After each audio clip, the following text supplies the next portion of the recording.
j'espère que tu vas bien. On se retrouve aujourd'hui pour une nouvelle vidéo un peu spéciale. Lecture du premier conte sur le Père Noël. Le Père Noël. Le Père Noël.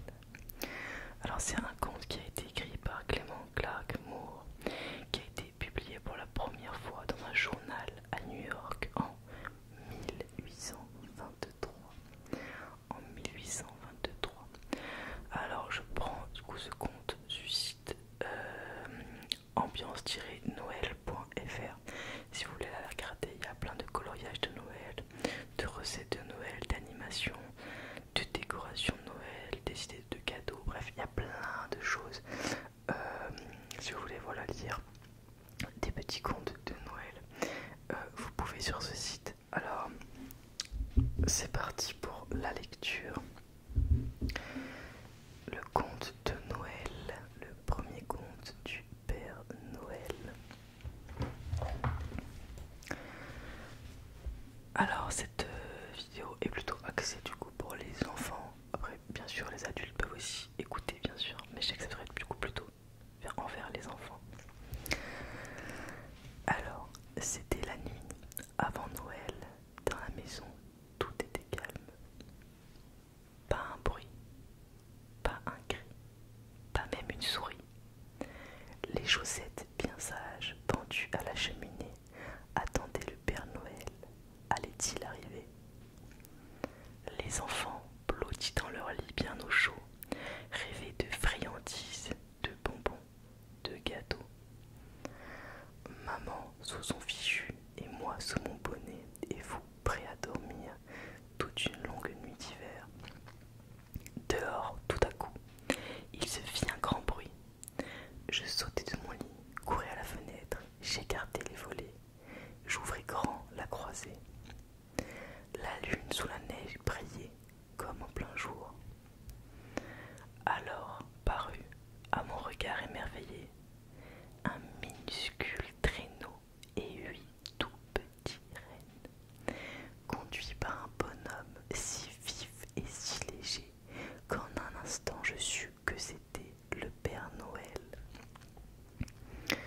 Plus rapide que des aigles, ses coursiers galopaient. Lui, il les appelait, il sifflait, il criait. Allez fougueux, allez danseurs, fringants et puis renardes, en avant comète, Cupidon, en avant, tonnerre, éclair, allons, allons, au-dessus des porches, par-delà les murs, allez, allez plus vite encore. Comme des feuilles mortes poussées par le vent, passant les obstacles, traversant le ciel, les coursiers volaient au-dessus des toits, tirant le traîneau rempli de jouets pour enfants. Et en un clin d'œil, j'entendis sur le toit le bruit de leurs sabots qui caracolaient. L'instant qui suivit, le Père Noël d'un bond descendait par la cheminée.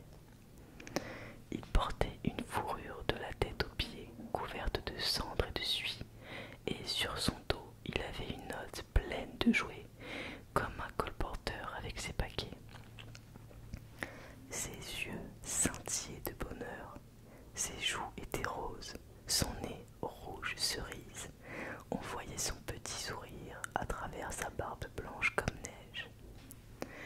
Un tuyau de pipe entre les dents, un voile de fumée autour de la tête, un large visage, un petit ventre tout rond qui remuait quand il riait. Il était joufflu et rebondi comme un vieux lutin. Je n'ai pu m'empêcher de rire en le voyant, et d'un simple clin d'œil, c'est un signe de la tête, il me fit savoir que je ne rêvais pas, c'était lui. Puis, sans dire un mot, il se mit à l'ouvrage et remplit les chaussettes. Il se retourna, se frotta le nez, et d'un petit geste repartit par la cheminée. Une fois les gâteaux déposés, il siffla son attelage, puis reprit son traîneau, et les voilà tous repartis, plus légers encore que des plumes. Et dans l'air, j'entendis, avant qu'ils ne disparaissent, Joyeux Noël à tous, et à tous une bonne nuit. Voilà, c'est tout pour ce petit conte de Noël. Alors, ensuite, je vais te lire un autre conte qui ne parlera pas forcément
ne tienne pas.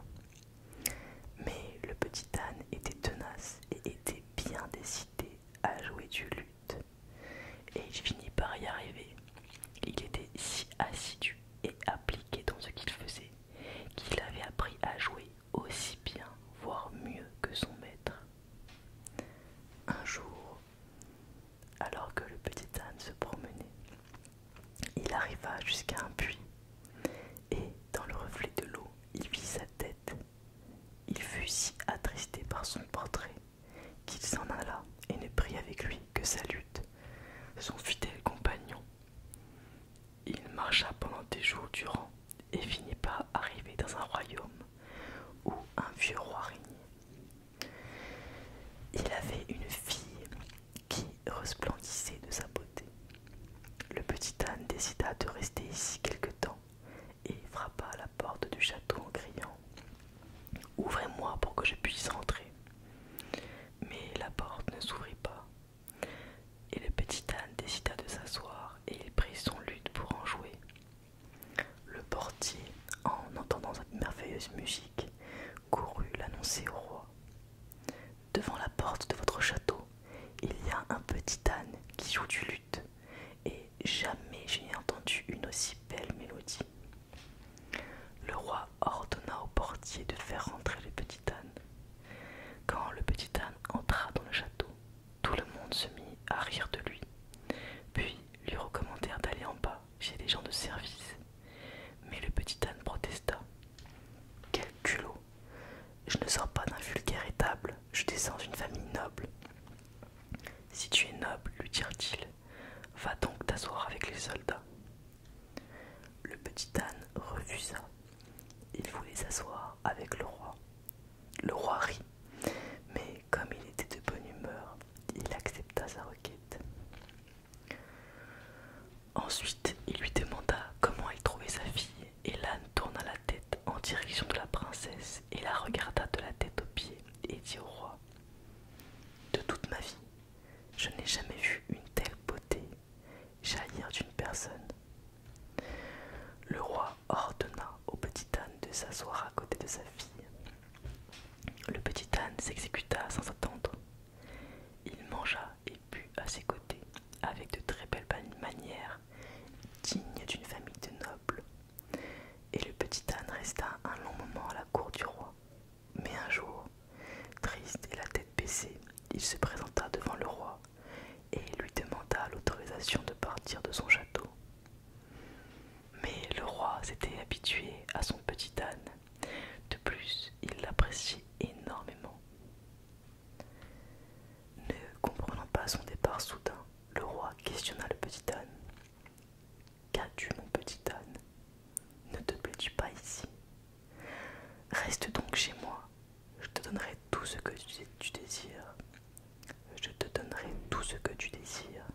Tu veux de l'or, mon cher ami ?» Mais l'âne ne voulait pas d'or. Le roi lui proposa des bijoux, des pierres précieuses, la moitié de son royaume. Mais le petit âne ne voulait rien de cela. Alors, le roi lui demanda s'il désirait la main de sa fille. Les yeux du petit âne se mirent à briller et acquiesça, car c'est ce que le petit âne désirait le plus au monde. On donna alors un magnifique banquet en leur honneur, mais le roi voulait s'assurer que le petit âne continuerait à se comporter avec respect envers sa fille. Il ordonna donc à son valet de se cacher dans leur chambre. Une fois seul, le petit âne ôta subitement sa peau et apparut devant la princesse comme un beau et jeune prince. « Tu sais à présent qui je suis, et je ne suis pas indigne de toi, ma bien-aimée, » lui dit le prince. La princesse, remplie de joie, l'embrassa et en tomba éperdument amoureuse. Mais dès l'aube, le jeune homme revêtit sa peau d'âne, et personne ne se doutait qu'il se cachait un homme sous la peau. Et personne ne se doutait qu'il se cachait un homme sous la peau. Quand le roi arriva, il questionna sa fille en lui demandant si elle n'était pas triste de n'avoir pu épouser un vrai jeune homme. Mais la princesse rétorqua : « Il n'en est rien, mon père. J'aime cet homme car, à mes yeux, il est le plus beau du monde et de